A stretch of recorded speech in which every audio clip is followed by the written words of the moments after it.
military vehicles. Also, I want to show you... Well, y'all chuds had your fucking chance, dude. It doesn't... Like, fuck, I don't think you're like gonna be able to do what you did a second time.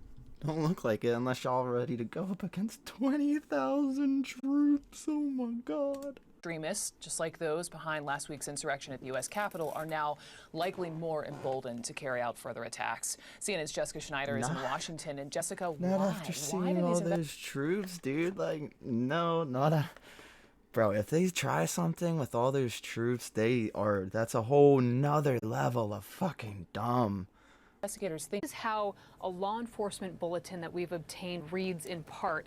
It says, with the perception among some extremists that the breach of the U.S. Capitol building was a significant advance towards achieving their ideological goals, they may be inspired to carry out more violence. And the bulletin... It's a revolution. And overall, it projects that possible targets here could not only be government officials, government buildings, but maybe even racial and religious minorities. And Brooke, this bulletin sounds like America. Says that conspiracy theories are driving this possible extremist violence, the same conspiracy theories that we're often hearing from the president. So law enforcement, they are... Yeah, that's where they're getting it from. They're repeating everything he's saying. If he never said any of the shit he said last Wednesday, would have never fucking happened.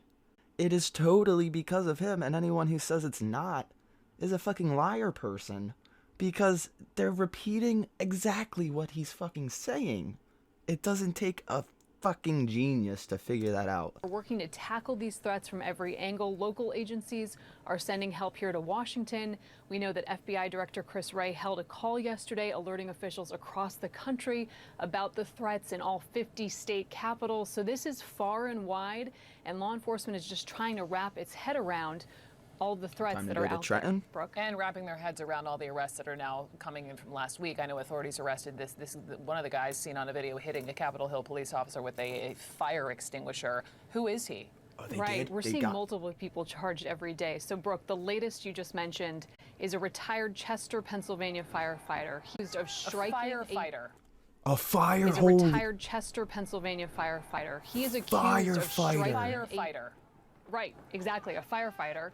Accused of striking multiple officers with a fire extinguisher. You can see the video here. Oh my in this God, criminal complaint, dude. It identifies the man in the video outside the Capitol as Robert Sanford. Look at these animals up here. Holy shit, dude. He's in that video wearing a dark plaid shirt and backpack, and then he appears to pick up what appears to be a fire extinguisher, throws it at that group of officers. What appears to it be? hits one officer in the back of their helmet, then ricochets and hits another officer without a helmet before striking a third officer. You can see that video right there. Yo, did he get 3 counts of fucking assaulting an officer, dude? Oh my god, that would be hilarious. So that's one set of charges against someone who, you know, swore to uphold the laws of this country. And more charges just announced against a father and son in Delaware who entered the Capitol. The father, Kevin Seafried, he was pictured inside the Capitol holding that Confederate flag. And Brooke, we know that now he and his son have been arrested. In fact, the person in that picture right there, he admitted to the FBI that he brought his Confederate flag from his Delaware home where he usually displays it. So these arrests are coming quickly, and there are a lot of them, and there are a lot to... Bro, I didn't know Delaware was south of the Mason-Dixon. What the fuck? ...to come, Brooke. A lot happening with law enforcement. Joining me now to discuss all of this, Anthony Ferrante. He's a CNN law enforcement analyst and a former FBI special agent. So, Anthony, thank you so much for jumping on with me. And thank you, Anthony. I just want to begin with the notion that some of these folks are feeling more emboldened because of how, you know, quote-unquote, successful they were last week in the insurrection at the Capitol. And then... Successful? Dude, they didn't succeed at anything. They didn't change a goddamn thing but the time of the vote. Officials are worried now they're going to come back and really be ready. What do you make of a chilling warning like that? Yeah, it's certainly concerning, Brooke. I mean, I just want to say that Shimon was just reporting on the west side of the Capitol. I'm on the east side of the Capitol in a traditional residential neighborhood here in the United States of America. And outside my front door, I have 12 members of the National Guard standing opposed with automatic weapons. I mean, did you ever in a million years think? Bro, I never saw one, like...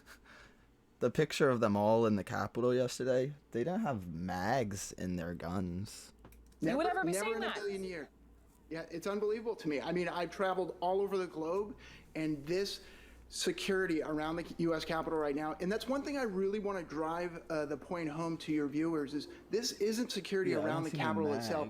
This is security around There's Washington, no D.C. mags in them. It is 100% in residential Where are they keeping the mags, though? neighborhoods Like, what if something happens?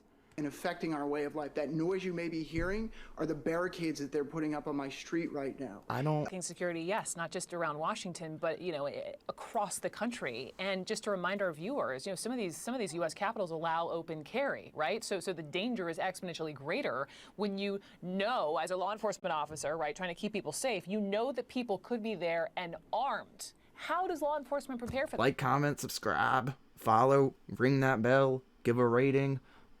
Like, follow, please. I'm trying my best. I'll get better over time. I promise.